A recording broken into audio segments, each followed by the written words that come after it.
할렐루야. 자, 좌우 옆에 분에게 인사합니다. 하나님께서 당신의 우울증을 아웃시켜 주실 겁니다.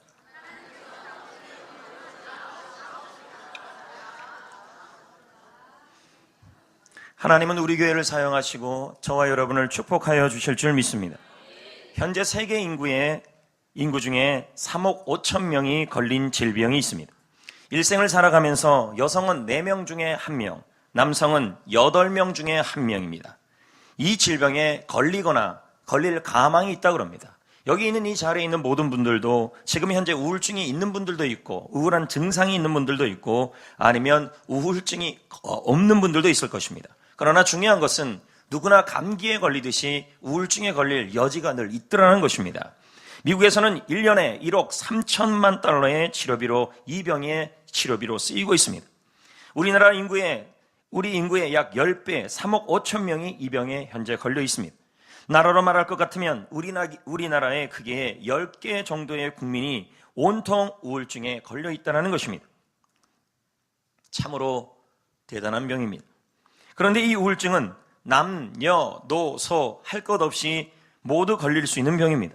현재 게다가 세계보건협회는 2020년이 되면 앞으로 4년 정도가 지나면 이 우울증이 인간에게 가장 심각한 병이 될 거라고 말하고 있습니다.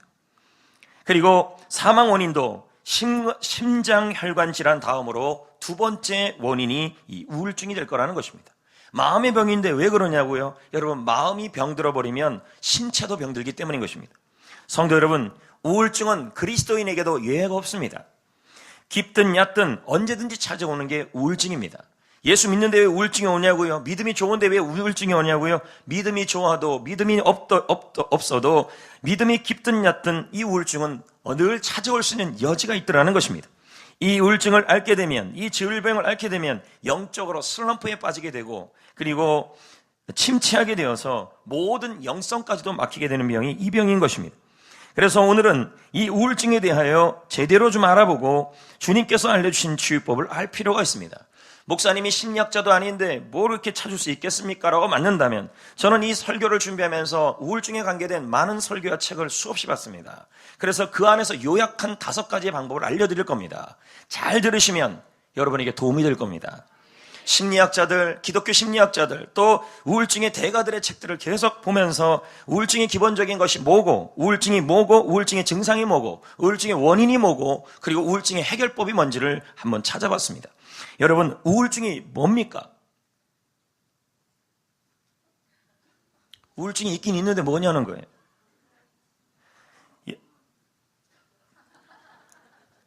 금요일 날에도 이런 증상이 나타났습니다. 금요 기도회 때도요. 그냥 묻는 거예요. 대답 안 해도 됩니다.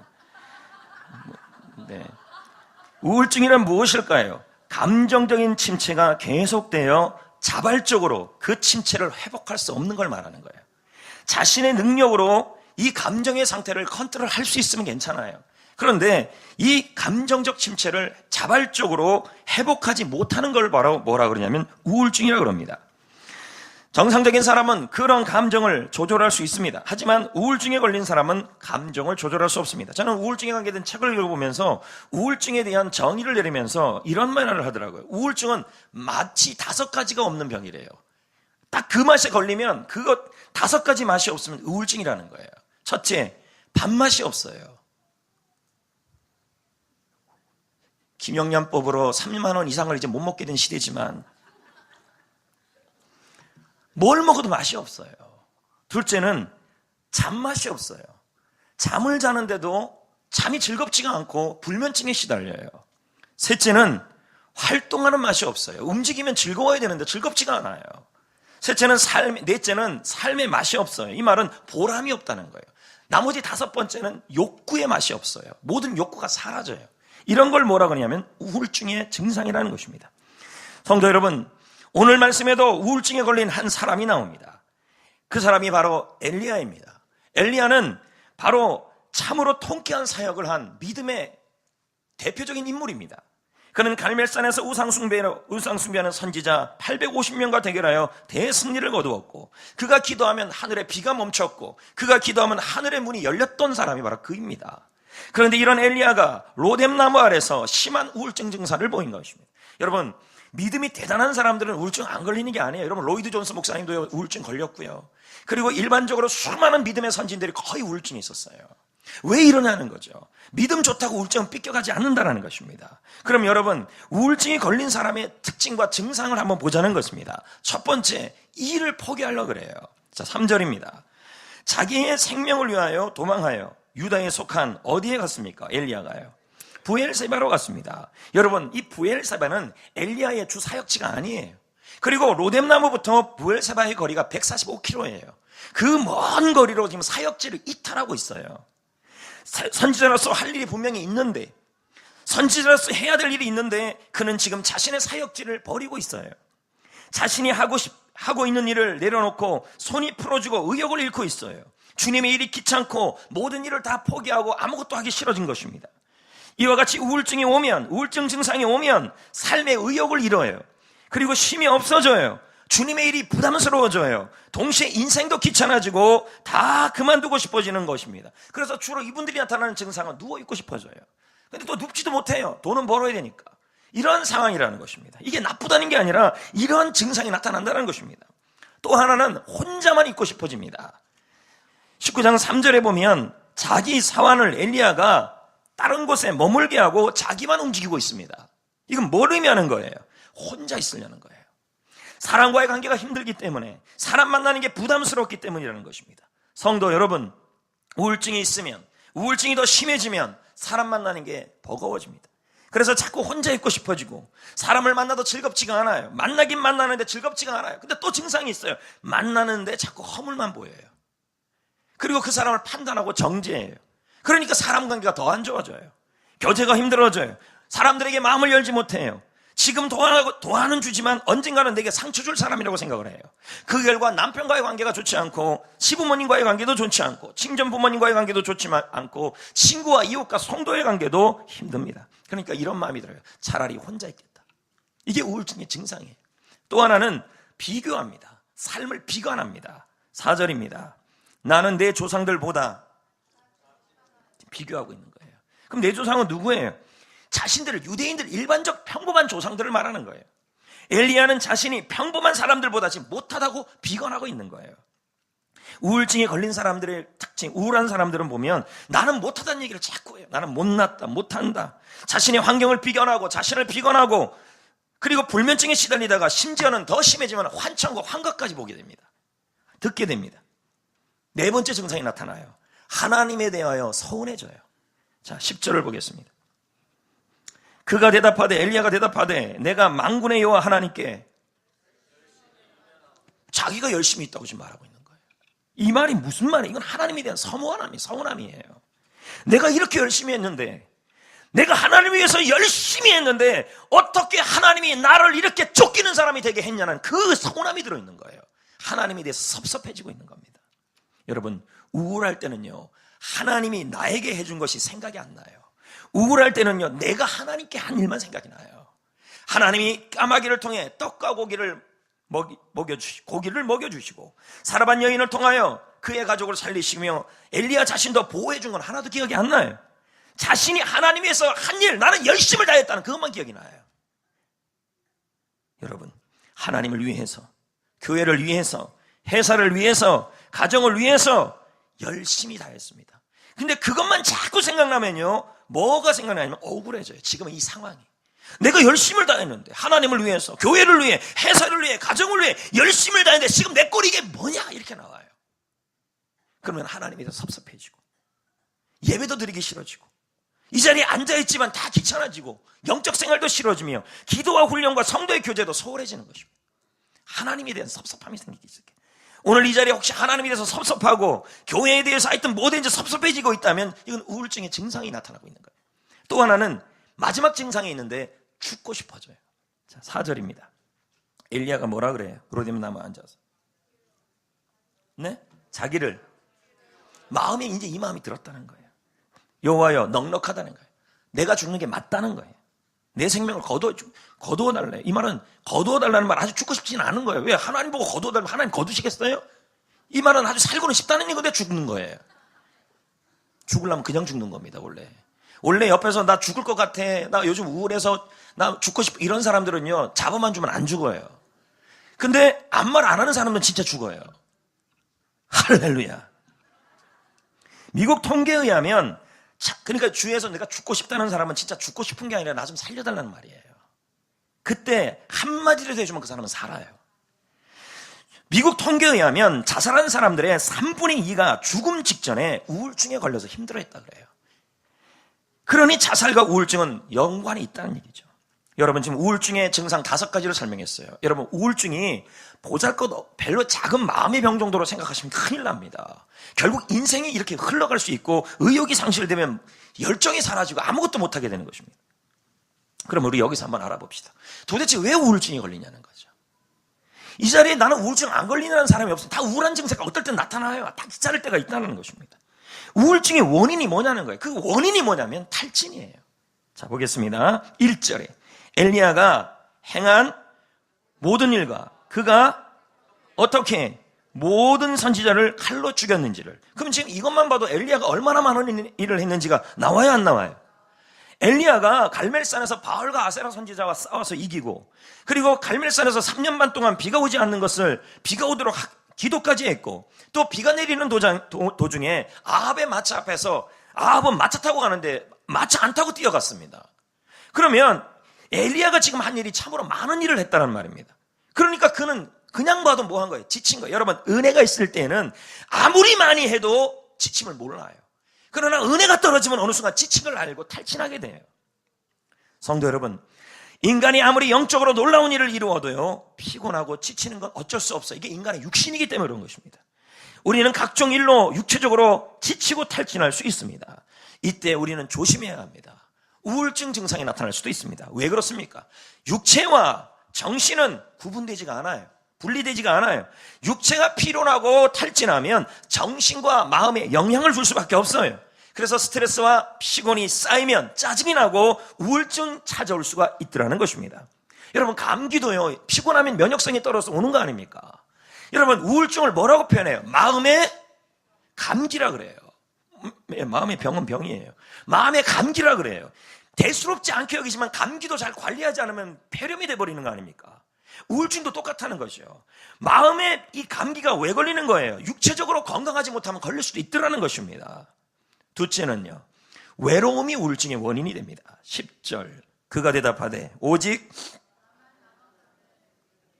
그들이 내 생명을, 자, 모두 고개를 들고 저를 보십시오.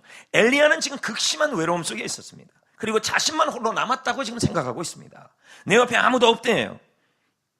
이때 뭐가 찾아와요? 내 옆에 아무도 없다고 생각할 때 우울증이 와요.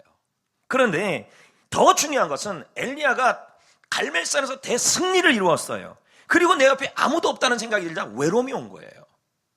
그러니까 많은 사람 앞에 있을 때 일어나는 게 우울증이 아니라 이게 갑자기 외로워질 때 생기는 병입니다. 이때 관리를 잘해야 돼요.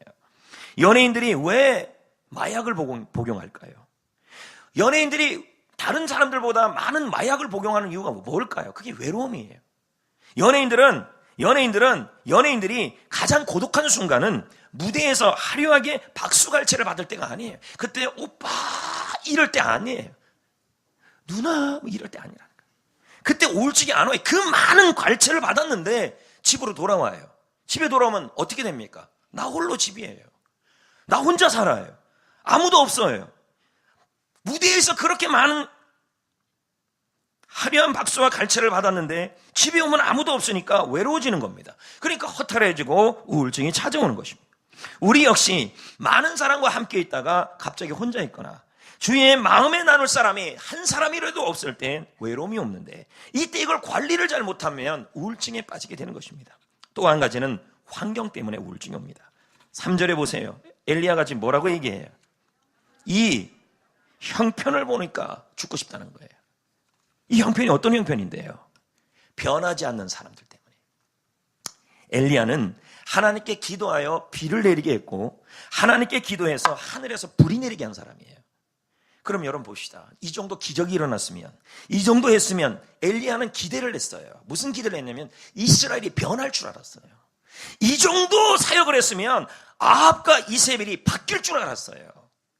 그리고 대붕이 일어날 줄 알았어요. 근데 현실을 보니까 대붕은 무슨 부흥이에요? 자신이 기대한 일들이 일어나지 않고 오히려 그의 기대는 물거품이 돼버린 거예요. 자신이 노력해도 자신의 기대한 일이, 바라던 일들이 아무것도 일어나지 않자 그는 좌절하고 우울해질 수밖에 없었던 거예요. 성도 여러분, 하나님은 엘리야를 성공을 위해 부른 것이 아니었습니다. 하나님은 엘리야를 부르신 목적은 그가 얼마나 충성하느냐를 기대하신 것입니다. 어떤 환경을 처하든지 그 일을 해결하시는 분은 내 몫이 아니에요. 우리 주님의 몫인 것입니다. 성도 여러분, 저는요 이 엘리야의 마음을 충분히 이해합니다. 여러분도 아마 이해할 것입니다. 전도하고 섬기면 해피코스 올 줄 기대했어요. 안 와요. 이때 중요하다면 우울증이 올 수 있다니까요. 셀에서 잘 섬기면 변할 줄 기대했어요. 안 변해요. 남편을 위해서 참고 견디면 남편이 변화될 줄 알았어요. 잘 살 줄 알았어요. 안 변해요. 직장에서 참고 견디면 상황이 좋아질 거라고 기대했어요. 안 변해요. 그러니까 우울증이 온 거예요. 그걸 조절을 못하니까요. 세런들을 섬기고 교회에서 봉사하고 자녀를 위해서 섬기면 이 아이들이 변화될 걸 기대했어요. 근데 안 변해요. 상황을 보니까 우울해지는 거예요. 저도 우울증 옵니다. 어떨 때는요. 관리를 할 뿐이죠. 제가 열심히 사역하고 벌써 내가 나오면 벌써 우울해지는 거예요. 열심히 사역하고 제자훈련 열심히 하면 제자훈련 받는 사람들이 변화될 걸 기대해요. 근데 변화되지 않으면 저는 우울해지는 거예요. 왜? 저도 엘리야 같은 마음이 생기니까. 이 기대한 대로 안 될 때. 학생들은요, 공부 열심히 하면 이번 중간고사에 성적 잘 나올 거라고 기대했어요. 성적만큼 안 나왔어요. 그럼 뭐 하는 거예요? 우울해지는 거예요. 엘리야는 또 한 가지 우울증이 오는 원인이 있어요. 내가 남들에게 오해를 받으면 우울해져요. 자, 2절을 보세요. 이세벨이 사신을 누구한테 보내요? 보내서 뭐 해요? 죽이려고 그래요. 왜 이래요? 이세벨이 지금 오해를 하고 있는 거예요. 엘리야는 3년 6개월 동안 가뭄을 끝낸 사람이에요. 그리고 이스라엘에게 다시 비를 내려서 축복을 만들어준 통로였어요. 그런데 이세벨은 그러면 이런 사람이면 뭘 내려야 돼요? 상을 내려야죠. 근데 오히려 뭐라고 오해해요? 바알 선지자를 죽였대요. 바알 종교를 망치게 했대요. 오해를 내요. 그럼 엘리야 입장에서는 억울하지 않아요? 죽이겠다 엄포까지 내니까. 오해받으니까 억울해지고 억울해지니까 로뎀나무를 달려가서 사역이고 뭐고 다 내려놓고 죽여달라고 지금 말하는 거예요. 여러분, 우리 역시 오해를 받으면 억울해집니다. 진정 마음을 몰라주고 엉뚱한 말을 들으면 허탈해지는 것입니다. 세상을 비관하고 우울증까지 오게 되는 것입니다. 그 외에도 우울증의 원인들이 있습니다. 일반적으로 기질적인 우울증 걸리는 사람들이 있어요. 이걸 우울증 기질이라 그래요. 이게 DISC, MBTI에서는 이걸 뭐라 하면 신중형들이에요. 신중형들은 우울증에 걸릴 확률이 아주 높아요. 사교형들이 우울증에 걸리는 확률은 이건 기적 같은 일들입니다. 뭐 그래도 걸릴 수는 있겠죠. 왜요? 기질적으로 그러진 않다 할지라도 상황과 요건 때문에 걸릴 수도 있어요. 그리고 또한요, 환경 때문에 우울증에 걸리기도 해요. 부도, 실직, 시댁, 말썽 피우는 자녀, 힘든 직장 환경, 이런 걸로 인해 우울증이 올 수도 있어요. 또 한 가지는 나이 때문에 오기도 합니다. 아이들에게도 우울증이 옵니다. 그래서 이 아이들이 겪는 우울증을 뭐라 그래요? 아동 우울증이라 그래요. 청소년기에도 우울증이 옵니다. 이걸 뭐라 그래요? 청소년 우울증이라 그래요. 젊은이들은요, 청년 우울증이에요. 없는 거 없어. 이름 다 넣으면 됩니다. 40대 주부가 앓게 되는 갱년기에 앓는 우울증을 뭐라 그래요? 갱년기 주부 우울증이에요. 말 멋지잖아요? 중년 남성들이 겪는 우울증을 뭐라 그래요? 중년 남성 우울증. 산모가 겪는 우울증을 뭐라 그래요? 임신 우울증.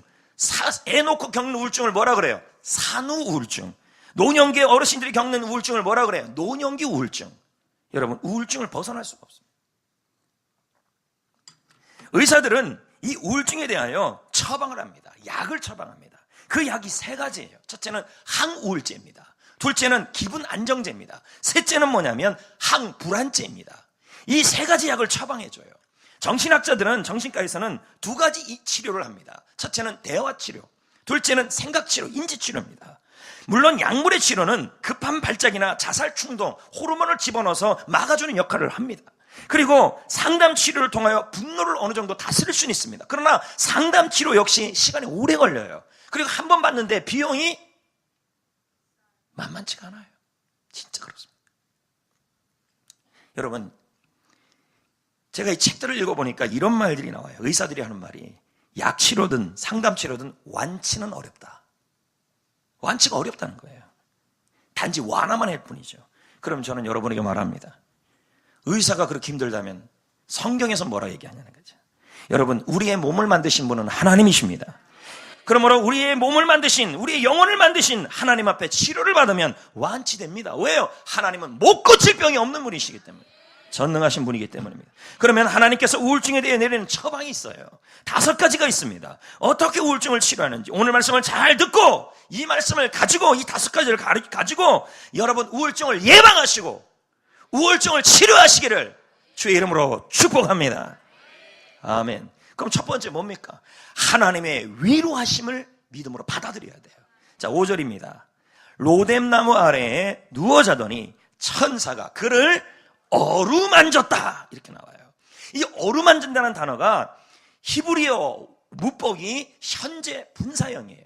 현재 분사형이란 말은 하나님께서 엘리야를 어루만지는 일이 과거 분사로 과거에 어루만지고 끝내는 일이 아니라 현재 지금도 우리를 만지고 있다는 단어의 의미가 되는 거예요. 그래서 회복시켜서 일어나 먹게 만들었다는 거예요. 여러분, 우울증이 들면 먹어요? 하나님이 만지니까 입맛이 회복된다는 거예요. 또 자잖아요. 잠맛이 회복됐다는 얘기예요. 여러분들은 생각하기에 어떻게 믿음 있는 엘리야가 우울증에 걸릴까요? 아까도 말했습니다. 미국뿐만 아니라 구라파에 믿음의 선진이었던 목사님들, 유명했던 스펄전까지 모두 우울증이 있었어요. 그 우울증을 피할 수는 없었지만 그들은 극복했다는 게 중요한 거예요. 이겨냈다는 게 중요한 거예요. 여러분, 하나님은 우리의 우울증을, 엘리야의 우울증, 엘리야야 너 왜 사역하다가 그 모양이 돼서 로뎀나무에서 죽겠다고 말하고 있느냐 하면서 정죄하지 않았다는 거예요. 뭐 하셨다는 거예요? 만지고 있다는 거예요. 위로하고 있다는 거예요. 밥맛, 잠맛을 회복시키고 있다는 말이에요. 불면증을 벗어나게 하시고 잠을 잘 자게 만들어 주었다는 말이에요. 어루만지셨다는 말이에요. 그래서 우울증 치료의 장소를 하나님이 예비하셨습니다. 그 장소가 바로 십자가입니다. 십자가. 내가 매일 십자가 앞에 가야 됩니다. 십자가는 어떤 장소인데요? 바로 교환의 장소입니다. 뭘 교환해요? 나의 우울증을 가져가시고 하나님이 잠맛, 밥맛으로 교환해 주시고 나의 마음속에 기쁨으로 교환해 주는 장사가 십자가입니다. 여러분, 이 일을 주님이 하셨습니다. 그러므로 이 십자가에서 날마다 주님이 나의 우울증과 우울한 감정을 교환해 주심을 믿음으로 받아들이셔야 할 것입니다. 내가 매일 십자가 앞에 나아가듯이 날마다 매일매일 십자가 앞에서 우울증은 던지시고 기쁨을 받아들이시는 그 고백을 하셔야 합니다. 이 시간 말씀을 생각하면서요, 이 찬양을 한번 불려보려고 합니다. 이 찬양은 여러분이 너무도 잘 아는 찬양입니다. 2003년 노르웨이 출신의 그룹 시크릿 가든, B1 시크릿 가든의 음반을 통하여 2003년에 처음 소개된 곡입니다. 이 찬양의 가사는 지금 전 세계적인 많은 사람들에게 위로를 주는 가사입니다. 왜? 하나님이 만져줌이 있기 때문입니다. 왜요? 찬양 가운데 하나님이 임하시기 때문입니다. 한번 불러보기로 원합니다.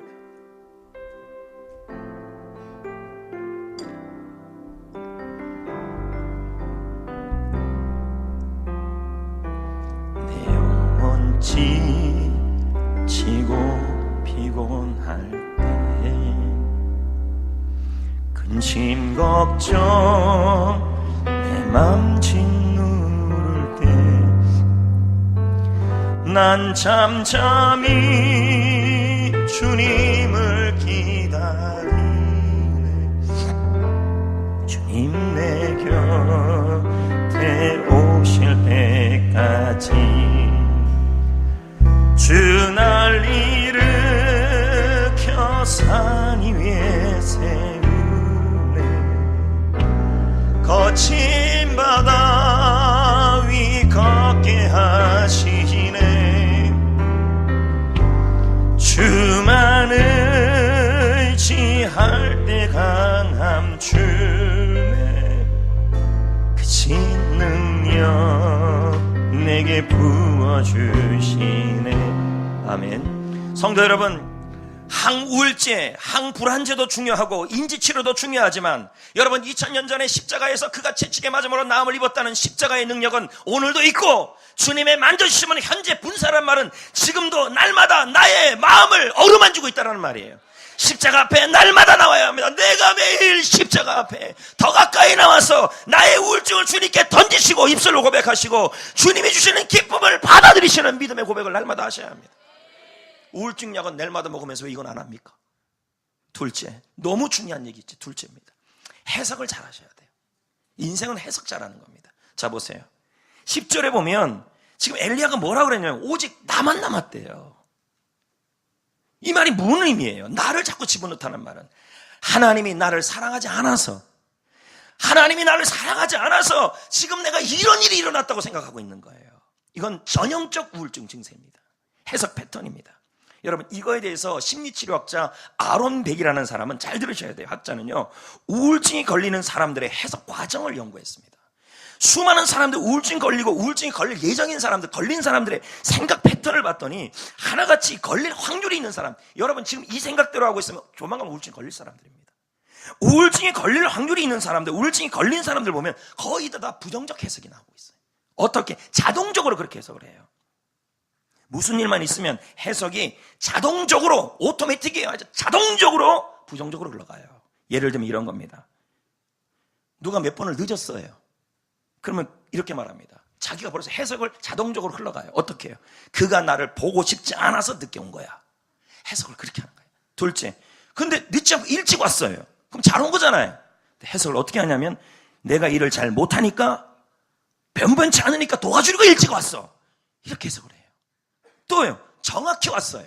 잘 온 거잖아요. 저 사람 정말 사무적이네. 나는 아무것도 아니니까 그렇게 하는 거 아니야? 하면서 초조하게 해요. 이걸 아론 백은 심리학에서 말하기를 우울증 유발 도식이라고 표현해요. 여러분, 우리의 생각 패턴 이대로 가면요 계속 우울증이에요. 여러분, 우울증 우습게 여기지 마세요. 우울증 한번 걸리면요 의욕이 떨어지고 우울해지고 삶에 의욕이 없고 밥맛 입맛 없으면 몸 망가지고 해서 다 어려워져요. 왜요? 내가 힘이 없는데요. 삶에 의욕이 없는데. 하나님은 우리 엘리야의 지금 생각 패턴을 바꾸기를 원하고 있었어요. 그래서 세미한 음성으로 다가와요. 12절, 세미한 음성이 소리가 있는지라. 18절, 그러면서 너 혼자라 그랬더니 하나님이 뭐라 그래? 혼자 아니다. 몇 명 있다? 7,000명 있다. 생각의 해석을 바꾸고 있어요. 여러분, 생각 패턴만 바꿔도 우울증 벗어날 수 있습니다. 우리는 현실에서 사건이 일어나면 자동적, 부정적으로 해석해요. 하나님이 나를 미워하시는가 봐. 자동적이에요. 누가 와갖고 뭐라 그러면 하나님이 나 싫어해서 이런 일이 일어났대요. 회사가 뜻대로 안 돼요. 실직했어요. 아이들이 속일 썩여요. 하나님이 나를 사랑하지 않아. 자동적으로 이렇게 해석을 해요. 또 어떻게 해석하냐면 부모님이 나를 미워한대. 선생님이 나를 싫어한대. 아주 자동적이에요. 자동적이에요. 잘해주니까 내가 변변치 않으니까 잘해준다고 자동적으로 그렇게 해석해요. 셀리더가 나를 미워한대요. 목사님이 나를 싫어한대요. 아주 자동적으로 해석하는 분들이 있어요. 상황을 이렇게 해석을 계속하는 사람 하면요, 제가 예언은 제가 못하고요. 단언하건대요, 앞으로 3년 안에, 3년도 너무 늦어요. 앞으로 6개월 안에, 6개월도 너무 늦어요. 3개월 안에, 3개월도 너무 늦어요. 내일이면 우울증 증상이 나타날 겁니다. 섭섭병에 걸려요. 하나님이 섭섭해요. 시험이 들어요. 우울증까지 와요. 여러분, 교회에서 나 시험 들었다, 섭섭해진다, 이거 그냥 두면 우울증 옵니다. 여러분, 하나님은 나의 생각 패턴, 해석 패턴을 바꾸어 주실 수 있는 분이에요. 에스겔서 36장 26절은 말합니다. 새 마음을 너희 속에 준다. 너희 속에 굳은 마음을 제거하여 준다. 부드러운 마음을 주신다. 하나님이 그렇게 하신다는 거예요. 그럼 저는 이제 여러분에게 생각 패턴을 하나 얘기를 할 겁니다. 앞으로 이 생각으로 하셔야 돼요. 이기원 목사님의 행복 유발 해석의 3가지 방법이 있어요. 자, 앞으로 이걸 사용하셔야 돼요. 무슨 일이 일어나도 이 3가지를 떠올려야 돼요. 모든 상황이 일어날 때, 모든 사건을 겪을 때 3가지를 놓고 해석하셔야 돼요. 중요한 거 얘기해 주는 거예요. 하나님이 나를 사랑하셔서, 하나님이 나를 위해서, 하나님이 나를 좋게 하려고 이런 일이 일어났다. 이 말을 안 하게 되면 우울증이 와버려요. 예를 들면 일부도 우리 송이 들고 했는데, 송이는 이런 겁니다. 교제하던 자매와 헤어진 청년이 있습니다. 이게 됐어요? 그럼 청년 입장에서 이제 우울증 해석 패턴은 이겁니다. 아론 백의 패턴. 하나님이 나를 싫어하는가 봐. 하나님이 나를 미워하는가 봐. 난 지질이 못 나는가 봐. 그러니까 나는 이렇게 맨날 시련이나 당하지. 이게 우울증 해석 패턴이에요. 그런데 이렇게 해석하셔야 돼요. 하나님이 나를 사랑하셔서. 왜 아멘을 안 해요? 나를 위해서, 나를 좋게 하려고 그 여자랑 그 남자랑 헤어지게 하셨다. 그래서 결국은 이 모든 것이 합력하여 나에게 유익이 될 것이다. 이 해석 패턴을 바꿔야 돼요. 자, 실직을 했어요. 그리고 자, 여러분, 또 사업이 제대로 안 돼요. 이럴 때 뭐예요? 하나님이 나를 미워하시는가 봐, 나를 싫어하시는가 봐. 이게 아니라 하나님이 나를 사랑하셔서 날 위해서 나를 좋게 하려고 내가 실직당하게 하셨다. 내가 어려움을 처하게 하셨다. 내가 사업이 안 되게 하셨다. 결국 이 모든 것이 나에게 유익으로 바뀔 것이다. 해석 패턴을 바꿔야 돼요. 약 먹는다고 해결되는지 아십니까? 이거요. 안 돼요, 여러분. 자녀가 속을 썩입니까? 남편이 속을 썩입니까? 친구가 속을 썩여요? 하나님 나 미워하는가 봐. 이렇게 해석해보면요, 우울증이 옵니다. 그럼 어떻게 해석해야 돼요? 속을 썩여도 하나님이 나를 사랑하셔서 나를 위해서 나를 좋게 하려고 결국은 이 일이 일어났다. 그래서 로마서 8장 28절처럼 모든 것이 합력하여, 모든 것이 속 썩이는 일도, 실직하는 일도, 사업이 어려운 일도, 실현당하는 일도 모든 것이 합력하여 나에게 유익이 될 것이다. 이렇게 해석해야 돼요. 아멘. 세 가지 꼭 기억하셔야 돼요. 행복 유발 도식입니다. 나를 사랑하셔서, 나를 위해서, 나를. 여러분 이거 다 기억 못할 겁니다. 그러니까 목회서신에 다 집어넣어놨어요. 제발 좀 사용 좀 하십시오. 화가 날 때, 답답할 때, 우울할 점이 올 때 이것만 집어넣으면 우울증이 해결돼 버립니다. 왜요? 하나님은 나의 생각을 바꿔주시는 분이시기 때문에. 세 번째는요, 자, 이거 중요한 얘기입니다. 좋은 사람을 찾아가야 우울증이 예방되고 회복이 됩니다. 5절입니다. 로뎀나무 아래에서 누워 자더니 천사가 그를 어떻게 했어요? 어루만졌어요. 아까 그 해석 패턴에 하나만 더 준다면 우리 송이 얘기도 한번 해보겠습니다. 송이가 맨날 교회에서 저러니까 연애할 시간이 없어요. 그럼 이제 걔가 생각합니다. 목사님 때문에, 목사님 잘못 만나서, 목사님 때문에 하나님 너무 섭섭해요. 우울증 걸릴 거예요. 그러나 송이가 이렇게 생각합니다. 하나님이 나를 사랑하셔서, 나를 위해서, 나를 좋게 하려고 내가 이 자리에 있는구나. 나 반드시 유익하게 될 거야. 이렇게 해석해요. 알았냐? 나 때문이 아니야? 그 다음요. 자, 하나님은 천사를 보내 엘리야를 만났어요. 그렇죠? 그럼 이것은 하나님께서 직접 위로하는 의미도 있지만 다른 누군가 천사 같은 사람을 통해 치유한다는 의미도 들어있는 거예요. 여러분, 하나님은 천사 같은 사람을 통하여 우리의 우울증을 예방하고 치료합니다. 이 천사 같은 사람이 누굽니까? 여러분 주위에 한번 보자는 거예요. 여러분 주위에 천사 같은 사람은 여러분의 길을 살려주고 여러분에게 칭찬을 해주고 희망을 주고 사람입니다. 친한 사람이 아니에요. 아무리 친해도 여러분 옆에서 길을 죽이고 칭찬해주고 희망을 주지 않는 사람이면 이 사람은 여러분에게 우울증을 유발시키는 사람들이에요. 우리에게 활력을 주는 사람을 찾아가야 돼. 옆에 있는 에너지를 받을 수 있는 사람, 긍정적인 사람들의 모임, 그게 우울증 치료 방법이에요. 어떤 분은 그래요. 저 사람 너무 친해서 계속 만나요. 만나면 맨날 기 죽이고 불평한 얘기하고 희망 안 주고 불평불만하고 섭섭한 얘기나 하고 그 사람 옆에 있으면 여러분 다 끝납니다. 100에 100이면 3, 4일 내내 우울증 옵니다. 제가 스피치 전문 강사 이고은 씨의 강의를 들었습니다. 근데 그분이 이런 얘기, 여러분 앞에서 강의하는 사람들은 이 마음이 다운될 확률이 아주 높아요. 그리고 마음이 늘 그렇게 에너지로 갖기가 너무 어려워요. 근데 그분이 말해요. 자신도 역시 이 에너지를 유지하는 방법을 설명을 해요. 그분이 이렇게 말합니다. 자신도 어떨 때는 에너지가 떨어지고 우울해질 때가 있대요.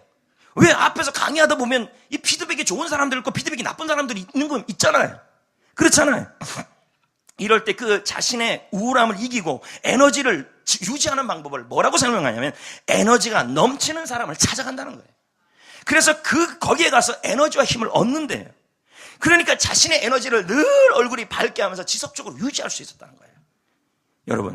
여러분에게 천사가 필요합니다. 그 천사가 되어야 하고 천사 같은 사람이 있어야 합니다. 에너지가 넘치게 하고 에너지를 주는 사람 옆에 있으면 덩달아 기분이 좋아지고 마음도 치유됩니다. 반대로 길을 죽이고 절망을 주며 부정적인 말로 에너지를 빼놓는 사람과는 거리를 두어야 합니다. 아무리 친해도 가까이 지내면 안 돼요. 여러분 망칩니다. 감정은 바이러스처럼 전염되기 때문인 것입니다. 네 번째, 자, 세 가지 설명했어요. 첫째는 십자가 앞에서 날마다 나아가서 교환하는 믿음으로 살아라. 둘째는 뭐 했습니까? 행복 유발 도식 방법을 사용하라. 해석을 잘해라. 세 번째는 뭐예요? 천사 같은 사람을 찾아가라. 내가 좀 우울하면 그런 열정이 넘치는 사람, 에너지를 길을 주는 사람, 그 사람 옆에만 있어도 살아나요. 그런 모임에 있어야 돼요. 셀리더가 그런 사람이어야 하고, 그러니까 셀리더 입에서 제가 그랬잖아요. 서약식 할 때 교회에 대해서 부정적인 얘기하는 사람은 셀리더 자격이 없다. 그 얘기했잖아요. 왜? 나쁜 전염을 하는 사람인데. 네 번째는요, 섬김으로 우울증을 치료할 수 있다. 15, 16절 보면 뭐라고 나와 있습니까? 아람 왕을 세우라. 그리고 누구예요? 이스라엘 왕을 세우는 일을 하라. 그리고 엘리사를 세우라. 이건 뭡니까? 사명과 봉사를, 우울증을 회복하는 이 예방하는 방법에서 회복시키는 방법으로 사명과 봉사를 얘기하고 있어요. 여러분, 사람을 세우는 섬김은요, 우울증에서 벗어나는 좋은 치료법입니다. 헬퍼스 하이라는 말이 있습니다. 헬퍼스 하이. 신명 용어죠. 남을 돕고 남을 섬기면 신체적으로, 정신적으로 몸이 건강해지고 영혼도 행복해진다는 이것이 헬퍼스 하이입니다. 왜냐면요, 남을 도울 때, 봉사할 때, 교회에서 청소하고 교회에서 섬기고 남을 도울 때, 세우는 일을 할 때 우리 뇌에는요 옥시토신이 나온다는 거죠. 그럼 옥시토신이 뭐예요? 제가 한번 얘기했잖아요. 사람이 사랑할 때 나오는 호르몬이에요. 이런 호르몬이 나온다는 거예요. 언제요? 섬길 때. 그러니까 여러분 보세요. 누구죠? 미국의 록펠러가 60대 병으로 다 죽어갈 때 의사 선생님이 뭐라 그럽니까? 곧 죽을 거라 그럴 때, 이 양 죽을 거면 뭐 한다 그래요, 록펠러가요.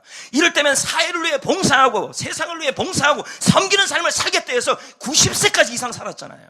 이걸 뭘 얘기해요? 이걸 헬퍼사이가 나와서 그래요. 우울증 치료에 중요한 것입니다. 그러므로 여러분, 지금 섬김과 봉사의 자리 힘들어도 그 안에 있으면요, 우울증이 예방이 되고 우울증이 치료되고, 우울증 걸린다고 해서 집에만 있으면 안 돼요. 오히려 그 자리에 있어야 됩니다. 마지막 우울증의 치료제가 있어요. 4가지 얘기했어요. 여러분, 제가 지금 항우울제 먹으라는 얘기 하나도 안 하고 있습니다. 6절 봅시다. 머리맡에. 자, 하나님께서 우울증을 치료할 때, 만약에 여러분 하나님께서 우울증 치료가 좋다 그러면 수많은 좋은 거 다 얘기했을 겁니다. 근데 하나님의 치료법이 있다는 거예요. 먹게 한 게 따로 있어요. 구운 떡하고 물 한 병이에요. 아닌가요? 하나님의 치료법이라니까요, 이게요. 우울증 치료하기 위해서 하나님이 말한 게 구운 떡 먹어라, 물 먹어라, 지금 이렇게 얘기하고 있어요. 하나님께서 아무리 만진다고 해도요, 우리 역시 먹는 걸 잘 먹어야 돼요. 우울증 치료에 예방에 좋은 음식이 있어요. 정신건강에 좋은 음식이 있어요. 그 음식을 먹어야 돼요. 그게 뭡니까? 죄송해요, 자꾸 제가 이런 얘기를 해서. 오메가3. 죄송해요. 왜 오메가3인지를 제가 설명할게요. 이 책을 보니까 절대 약 중심으로는 살지 말라고 지금 설명하고 있어요. 이런 오메가3가 들어가는 음식을 먹으래요. 왜 오메가3예요? 여러분, 뇌의 60%가 지방이에요. 맞잖아요. 그러면 특히 뇌에 시냅스가 있는데, 이 시냅스의 대부분이 의사소통과 신경기능의 역할을 해요. 그런데 이 시냅스의 상당 부분이 다 뭐냐면 필수 아미노산이고 필수 지방산이에요. 근데 이 뇌를 건강하는 이 필수 지방이 뭐냐면요, 오메가3. 그래서 오메가3가 부족하면 뇌의 기능이 떨어져요. 집중력이 사라지고, 그리고 뇌가 건강하지 못해. 그래서 소토로 박사는 말합니다. 오메가3를 충분히 섭취하면 기분이 좋아지고 행복을 느끼게 하는 호르몬이 나온다. 여러분, 오메가3가 들어가 있는 음식이 있어요. 그게 뭔지 아십니까? 호두입니다. 호두. 죄송해요, 자꾸 이런 얘기를 해서. 하도 호두 얘기했더니 뭐 빵만 갖고 와도 호두빵을 갖고 옵니다. 여러분, 호두도요, 하루에 10알 이상 먹으면 배 나옵니다. 그래서 4알부터 9알 정도 꼭 드셔야 합니다, 하루에. 이게 우리 몸에 굉장히 이 우울증과 몸을 좋게 만들어놔요. 설교에 왜 이런 걸 하냐고. 엘리야가 먹은 걸요, 하나님 먹인 걸요, 지금요, 우울증을 위해. 여러분, 생선도 있습니다. 또 하나는요, 녹색 야채는 다 좋습니다. 어떤 야채? 시금치, 청경채. 일부에는 이런 얘기 안 했습니다. 시금치, 청경채, 콩류 모두 오메가3입니다. 그것도 귀찮다면 오메가3가 들어있는 약품이라도 드십시오. 식품이라도 드십시오. 더 나아가 물을 먹었어요, 안 먹었어요? 물은 아무리 강조해도 지나치지 않아. 제가 옛날에 스트레스 아웃 할 때 그 얘기했어요. 물은 이렇게 말합니다. 물은 가장 손쉽게 구할 수 있는 항우울제다. 의사들이 가서 약을 처방하지만요, 뭐라 얘기하냐면 물이라도 많이 먹으라고 얘기를 합니다. 왜요? 가장 손쉽게 구할 수 있는 우울제라는 거예요, 이게.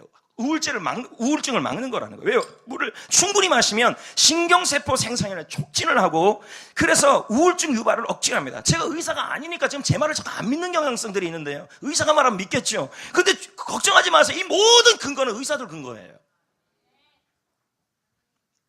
물론 물을 충분히 섭취하면 뱃살도 줄어요. 피부도 탱탱해져요. 얼마나 탱탱해요. 그리고요, 다크서클도 사라져요. 근데요, 물도 너무 많이 먹으면요, 수독증 걸려요. 그래서 하루에 2리터예요, 2리터. 근데 아무리 먹어도요, 저 2리터 안 되더라고요. 생수 2병도 많이 먹어요. 하여튼 2리터 정도 먹어야 합니다. 아시겠습니까? 자, 여러분, 그리고 나서 하나님의 엘리야의 우울증을 물과 음식으로 점차 회복을 시켜갔어요. 그리고 나서 하나님이 어떻게 했어요? 엘리야를 호렙산까지 걸어가게 만들었어요. 맞잖아요. 이거 스트레스 아웃 할 때 얘기한 얘기예요. 8절에 보세요. 호렙산까지 40주 40야를 걸어갔다는 얘기가 가서라는 말은 히브리어로 알라크입니다. 이건 걷다는 얘기예요. 그럼 여러분, 걷는데 뭐 운동이 되냐고요. 생각을 해보세요. 로뎀나무에서 호렙산까지 거리가 얼마인 줄 아십니까? 350km입니다.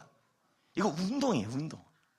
우울증 걸린 사람에게 하나님께서 엘리야에게 마음을 만지시고 치유하시고 생각의 패턴, 세미한 음성으로 엘리야의 생각을 바꾸시고 그 다음에 물을 먹이시고 구운 음식을 먹였었어요. 그런 다음에 그걸로 끝내지 않고 뭐 했어요? 걷기를 시킨 거예요. 좋은 거드는 말합니다. 운동은 정신건강, 신체 건강을 증진시키는 가장 좋은 방법이다. 운동은 가벼운 항우울제 처방약을 준할 정도의 기분 전환 효과가 있다. 운동만 해도 그렇다는 거예요.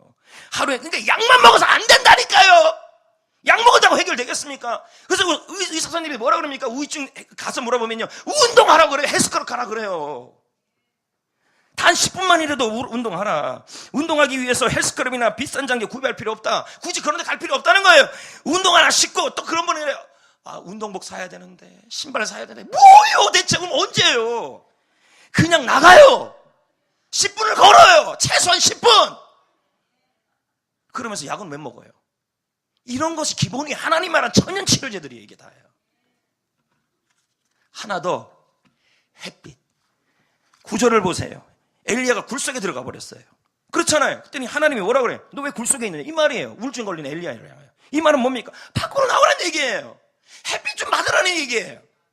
햇빛이 우울증 치료에 얼마나 좋은 예방이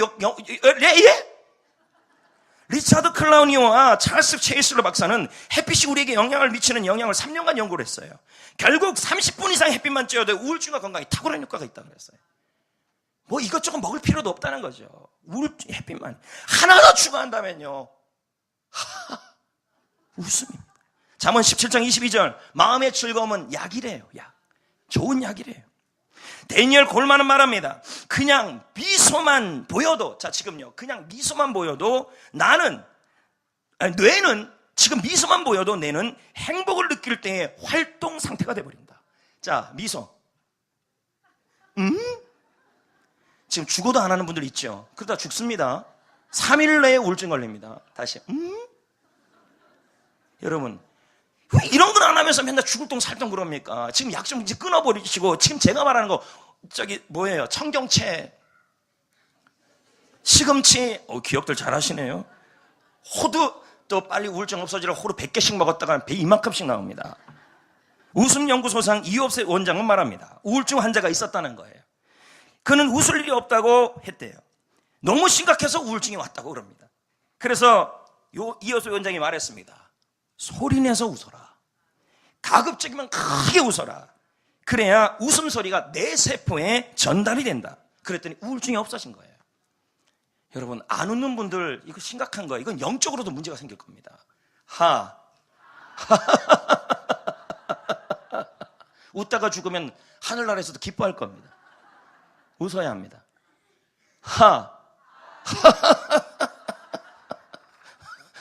네, 말씀을 맺겠습니다.